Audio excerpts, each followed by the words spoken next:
সবাই কেক বানাই, বিশেষ করে বড়দিনের জন্য। এখানে আমি ভ্যানিলা স্পঞ্জ কেক তোমাদের আজ বানিয়ে দেখাবো।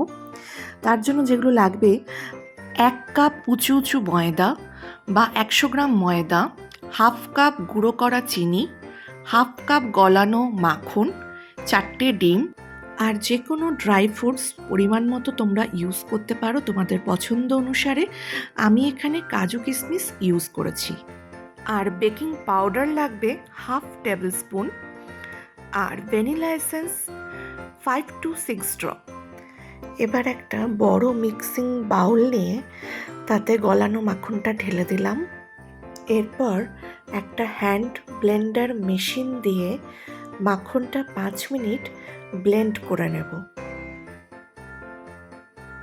এবার এটার মধ্যে আস্তে আস্তে চিনি অ্যাড করব একটু একটু করে।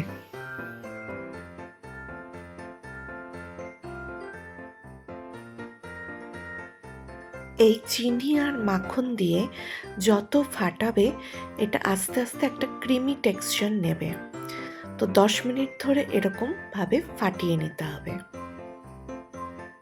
আমার 10 মিনিট ফাটানো হয়ে গেছে। 10 মিনিট পর এরকম একটা জিনিস তৈরি হবে, যেটা দেখতে একটু বেশ ফাঁপা হবে এবং দানাদার মতো হবে, একটু ক্রিমি ক্রিমি টাইপের দেখতে হবে। এরপর একটা করে ডিম আমি অ্যাড করব, আর তারপর 5 মিনিট ধরে সেটাকে ব্লেন্ড করব।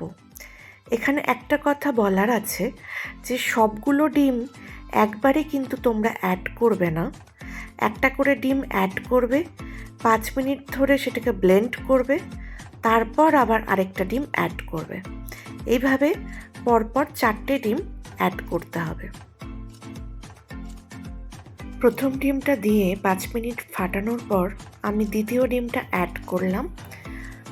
এরপর আরও 5 মিনিট আমি এটাকে ফাটাবো।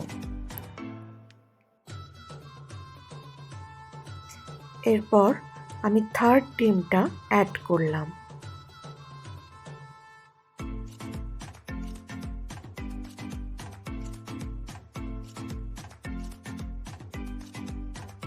এরপর আমি ফোর্থ ডিমটা অ্যাড করলাম, আর তারপরও সেম প্রসেস 5 মিনিট ধরে এটাকে আমি ব্লেন্ড করলাম। ডিমগুলো দেওয়ার পর আমি বেকিং পাউডার অ্যাড করলাম, আর তারপরও আমি 5 মিনিট মতো ব্লেন্ড করে নিলাম। যত ব্লেন্ড করবে তত জিনিসটা ফ্লাফি হবে। এরপর এখানে ভ্যানিলা এসেন্স আমি অ্যাড করলাম, আর তারপরও আমি একই রকমভাবে ব্লেন্ড করে যাচ্ছি। এইভাবে 5 মিনিট ব্লেন্ড করার পর আমি ময়দা অ্যাড করলাম। সবটা ময়দা একবারে দেবে না, একটু একটু করে দেবে, আর তারপরে ডিভাইড অ্যান্ড কাট মেথডে তোমরা ময়দাটা অ্যাড করবে। এটা প্রথমেই আমি হ্যান্ড মিক্সার দিয়ে মিক্সিং করিনি, প্রথমে নর্মাল মিক্সার দিয়ে আগে এরকম মিশিয়ে নেবে, তারপর মেশিন দিয়ে মেশাবে। হাত দিয়ে মিশিয়ে নেওয়ার পর আবার মেশিন দিয়ে প্রায় 15 মিনিট এইটাকে ভালো করে ব্লেন্ড করে নেব। 15 মিনিট পর ব্যাটারটা দেখতে ঠিক এরকম হবে, যেরকম বাবলস তৈরি হয়েছে এরকম হবে, আর এরকমই মোটা টাইপের জিনিসটা হবে। যত ব্লেন্ড করবে তত কিন্তু কেকটা ফ্লাফি তৈরি হবে।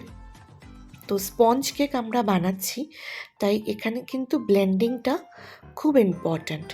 যত টাইম নিয়ে তোমরা এটা করবে তত তোমাদের কেকটা কিন্তু ফ্লাফি হবে।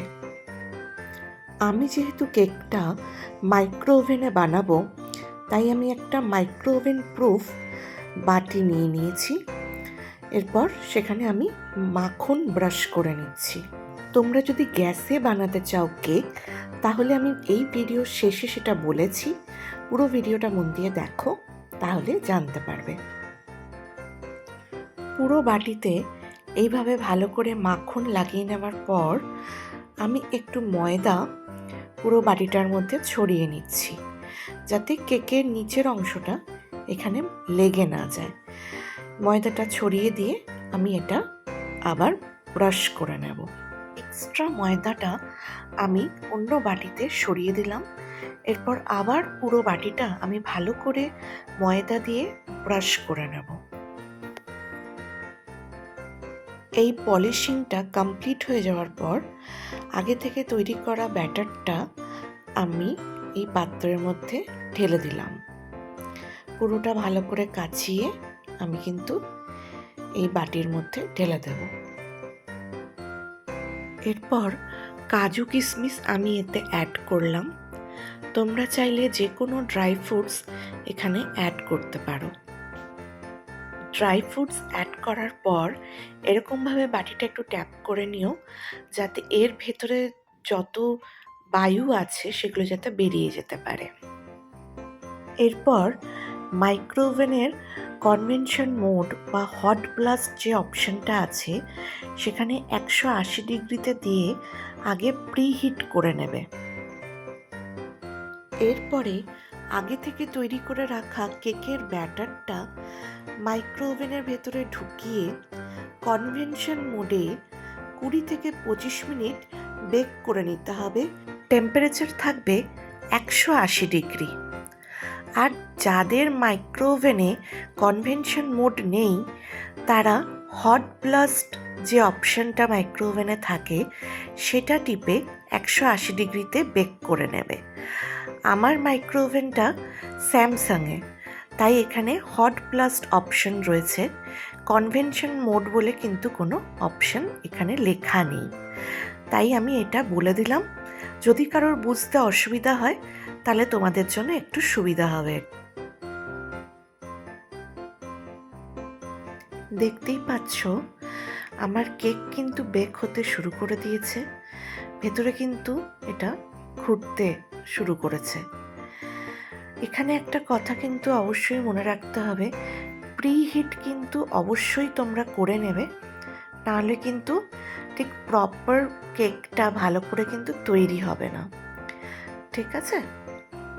20 থেকে 25 মিনিট হয়ে যাওয়ার পর কেকটাকে বাইরে এনে একটা কোনো কাঠি দিয়ে কেকটাকে কিন্তু চেক করতে হবে। কেকের গায়ে যদি কিছু লেগে না থাকে তাহলে কেক তৈরি হয়ে গেছে, আর যদি কিছু লেগে থাকে তাহলে কিন্তু আরও কিছুক্ষণ ভেতরে দিয়ে তোমরা কিন্তু এটা বেক করে নেবে।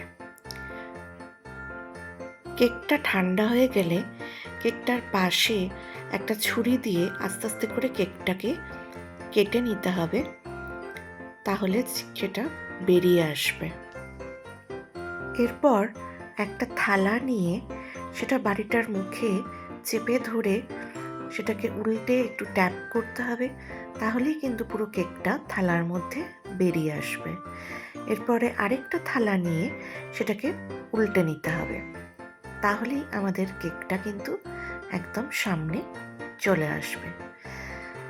দেখতে পাচ্ছ কেকটা রেডি হয়ে গেছে। এরপর সেটাকে কেটে দেখাচ্ছি তোমাদেরকে যে কেমন হয়েছে কেকটা। দেখো আমাদের ভ্যানিলা স্পঞ্জ ফ্রুট কেক কিন্তু রেডি। এরকমভাবেই তোমরা ঘরে খুব ইজিভাবে তোমরা কিন্তু এই বড়দিনের জন্য সুন্দরভাবে কেক তৈরি করতে পারো। আমি যেমন এখানে ভ্যানিলা কেক বানিয়েছি, তেমনি একই প্রসেসে তোমরা যে কোনো ফ্লেভারের কেক কিন্তু বানাতে পারো। দেখো কেকটা কত সফট আর স্পঞ্জি হয়েছে। তো তোমরা এইভাবে যদি বানাও তাহলে কিন্তু বেশ সুন্দর স্পঞ্জ কেক তৈরি হবে। এতক্ষণ ধরে যে কেকটা বানালাম এবার সেটা টেস্ট করে দেখছি তোমাদের সামনেই যে কেমন হয়েছে।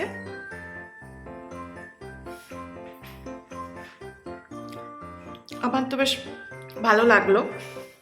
স্পঞ্জি কেক, আমার এরকম স্পঞ্জি কেক খেতে খুব ভালো লাগে। এটা হালকা মিষ্টি, খুব যে মিষ্টি সেটা নয়, যে কোনো মানুষ এটা খেতে পারবে। আর যদি মনে করো তোমরা আরেকটু মিষ্টি খাও তাহলে মিষ্টির পরিমাণটা নিজেদের পছন্দ মতো তোমরা বাড়িয়ে দিতে পারো। আর ভালো লাগবে, এটা তোমরা করে রেখেও দিতে পারো, বেশ 2 দিন মতো 3 দিন মতো থাকবে। চলো এবারে বাবাকে খাইয়ে দেখি বাবার কেমন লাগছে। বলো কেমন লাগছে খেয়ে।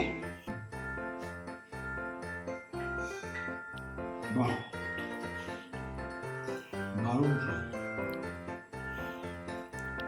নতুন ধরনের স্বাদ এটা। বাজারে যে কেক পাওয়া যায় সেই স্বাদ কিন্তু এই কেকে না। এই কেক একটা অন্যই ঘরোয়া একটা স্বাদ রয়েছে, খুব ভালো লেগেছে। এবার কাকিমা খেয়ে বলো কেমন হয়েছে খেতে। আমি কেকটা খাচ্ছি, একটু খাই। ঘরে বানানো কেক, সুন্দর লাগছে খেতে। কষ্ট করে বানিয়েছে কিন্তু বেশ সার্থক হয়েছে বানানোটা, খুব সুন্দর। আমি আজকে যে কেকটা দেখালাম সেটা মাইক্রোওভেনে করে দেখিয়েছি। আর তোমরা চাইলে প্রেশার কুকারে তোমরা গ্যাসেও করতে পারো। তার জন্য প্রেশার কুকারের যে সিটিটা আছে উপরে সেটা খুলে দেবে। খুলে দিয়ে তোমরা প্রেশার কুকারটাকে প্রথমে আগে ভালো করে গরম করে নেবে। তারপর তার ভেতরে তোমরা একটা কোনো স্ট্যান্ড রাখবে। স্ট্যান্ডের উপর বাটি বসিয়ে, অ্যালুমিনিয়ামের বাটি হলে সব থেকে ভালো হয়। তারপর তোমরা প্রেশার কুকারটা বন্ধ করে 40 থেকে 50 মিনিট তোমরা এই কেকটা বানানোর জন্য একদম লো মিডিয়াম হিটে ওটা ছেড়ে দেবে, ঠিক আছে? বাকি সব কিছু একই থাকবে। আমি গ্যাসে যারা বানাবে তাদের জন্য একটু বলে দিলাম, অনেকের বাড়িতে তো মাইক্রোওভেন থাকে না, তো সেক্ষেত্রে তোমরা গ্যাসে বানিয়েও খেতে পারো, একদম সেম টেস্টি হয়, ঠিক আছে? তো যদি ভালো লাগে এই ভিডিওটা তাহলে সবাই এটা শেয়ার করো, বেশি করে কমেন্ট করো, লাইক করো, আর অবশ্যই চ্যানেলে যদি নতুন হও তাহলে সাবস্ক্রাইব করে আমার পাশে থেকো। টাটা।